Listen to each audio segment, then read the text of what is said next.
Question है 20 microcoulomb और -20 microcoulomb के दो आवेश 2 सेंटीमीटर की दूरी पर रखे हैं तो विद्युत द्विध्रुव आघूर्ण ज्ञात कीजिए। ठीक है, ये 2018 के बिहार बोर्ड में आया हुआ है।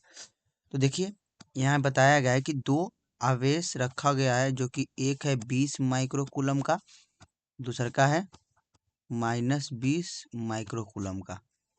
ठीक है, और उनके बीच की जो दूरी है वो 2 सेंटीमीटर है। ठीक है, तो सबसे पहले हमको क्या क्या दिया हुआ है ये हम लोग देखते हैं। तो आपको दूरी दे दिया हुआ है और आवेश का भी दे दिया हुआ है। तो आवेश कितना दिया हुआ है, तो आवेश दिया हुआ है, किसी एक आवेश को हम लोग लेते हैं जो कि मैग्नीट्यूड पॉजिटिव होना चाहिए, तो हम लोग प्लस वाला वैल्यू ले लेते हैं 20 माइक्रोकूलम। तो इस आवेश को हम लोग लिख सकते हैं, कूलम में बदलते हैं तो 20 × 10 के पावर -6 कूलम।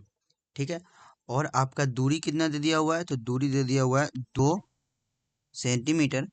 इसको हम लोग बदलेंगे तो 100 से भाग देंगे मीटर में बदलने के लिए, तो 2/100।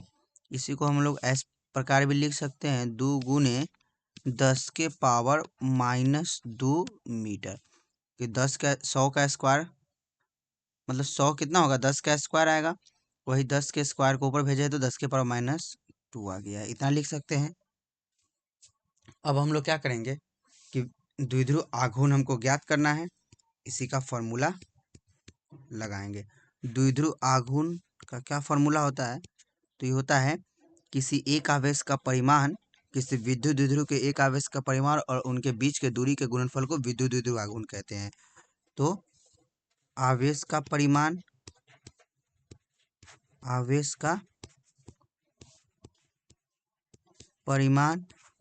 और उनके बीच की दूरी। तो आवेश का परिमाण कितना दिया हुआ है, तो 20 × 10 के पावर -6 दिया हुआ है, और दूरी कितना दिया हुआ है 2 × 10 के पावर -2 दिया हुआ है। इसको सॉल्व करेंगे, क्या हो जाएगा 20 दूना 40 और गुणे 10 के पावर -6 10 के पावर -2, क्या हो जाएगा 10 के पावर -8 कूलम्ब मीटर। ठीक है, ये क्या है कूलम्ब मीटर। यही आपका क्या हो जाएगा, यही आपका आंसर हो जाएगा। ठीक है।